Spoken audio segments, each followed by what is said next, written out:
So it's time to talk about thinning out the apples again, thinning out the fruit on the trees. And you know, you guys, we've talked about this time and time again, how hard it is to do, but why is this so important? Especially when you think these apples are going to be so good. Don't I want all of them? So we get out the wheelbarrow and we start thinning. And the reason we thin, even though we have these beautiful apples, look at all those, is because of this. See that? This whole limb, all of this broke in the windstorm we had. I didn't get to it quick enough. Now all these apples, there's probably 30, 40 pounds of apples, a good 100 apples. Now they're small, right? They're small, but they are now useless as a full eating apple. I could make apple cider vinegar, I could do stuff like that, but these are no longer good eating apples, so we gotta thin them. So how do we thin apples? So the best way to do it is to grab and twist, to twist it off. But you really need two hands, because if you use one hand when you twist, oh, one came off, but often the others will come off with it. That was pretty good. Didn't happen. Doesn't mean it won't happen. But if we have some like this, we really want to hold to keep one or two still attached. Trust me, start doing it one-handed and you're gonna get more than one come off, just like that one did. So you want to be able to have enough apples that you can look at the whole limb, not just these side branches, right? So the side branches, but also the whole limb. How much weight can it hold? Usually they say one apple about every 4 inches or so. So that's probably pushing it, but that's okay. I can always come back later and take this one as long as the limb doesn't break. So again, in here I've got this is a bunch of 4. This is a bunch of 5. There's some behind it. So I do need to twist and remove them and go slowly. And again, use 2 hands. If you use one, again, you're going to get extra apples that fall off. And if you have a choice between several apples, I like to take like the bigger one, leave the smaller one behind, or I don't know if you can see, this one has some blemishes on it. So I'll take the blemish one. There's an apple behind it. I'm going to take that off. And then the one above it, because when it grows and gets heavy, it's going to want to fall down this way, and that's going to break. So let's take it down, and I'm just going to take the apples off that are facing downward. So in my experience, these 2 trees, they're both variegated apples, so there's multiple varieties on each of these each of these trees. One here and one here. Working about 5 hours a day. This will take me 2 days. The trees are really too tall. I need to top them again, and I've been working on getting most of my fruit trees under control. The apples, these are a dwarf variety, but you need to keep them cut as a dwarf in order to keep them under control. This last year,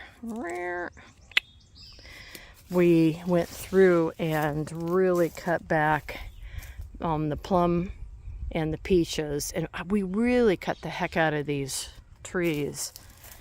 But you know, they grow. We take really good care of our trees. So again, that's a dwarf variety. That dwarf variety is over 30 feet tall.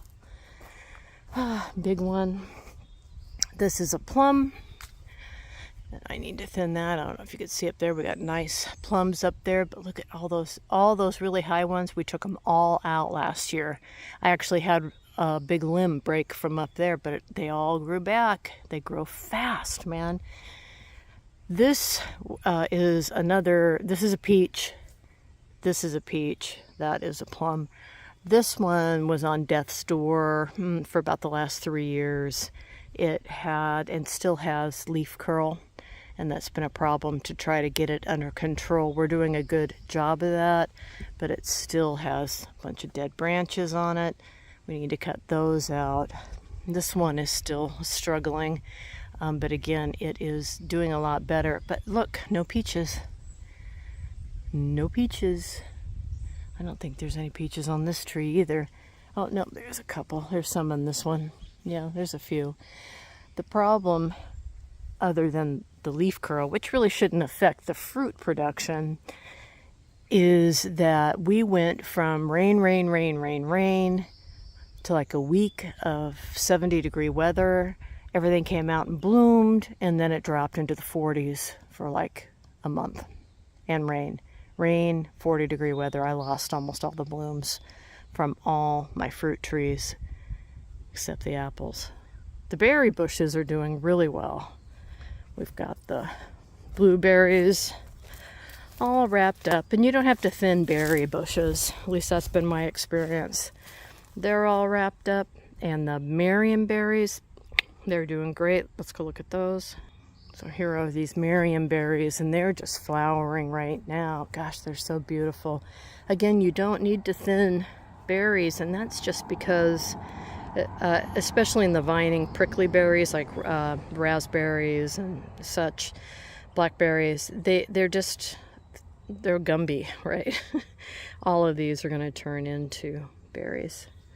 But the vines are very just able to withstand whatever we throw at it, and there's tons of pollinators. I don't know if you can see, they're just flying around everywhere. It's great. Let's walk over and look at the pear trees. We really trimmed back the pear trees last year as well. Really went over the top on the stone fruit. And the pears, we trimmed, gosh, more than a third of the trees back, and you really shouldn't do that. And one of the reasons why is because the following year it goes into repair mode and does not produce a lot of fruit, plus with the weather changes we had. But the trees are looking fantastic. Again, look at all that growth. And again, these are a dwarf. I just got to keep them trimmed down. But we don't have any pears. There's not one pear on this whole tree. These were flowers all fallen off. So the tree's good. Tree's in good shape. But no fruit, and that is because of all of our trimming. So that's probably part of the reason that the peaches and the plums aren't doing great, is because we trimmed the hell out of them.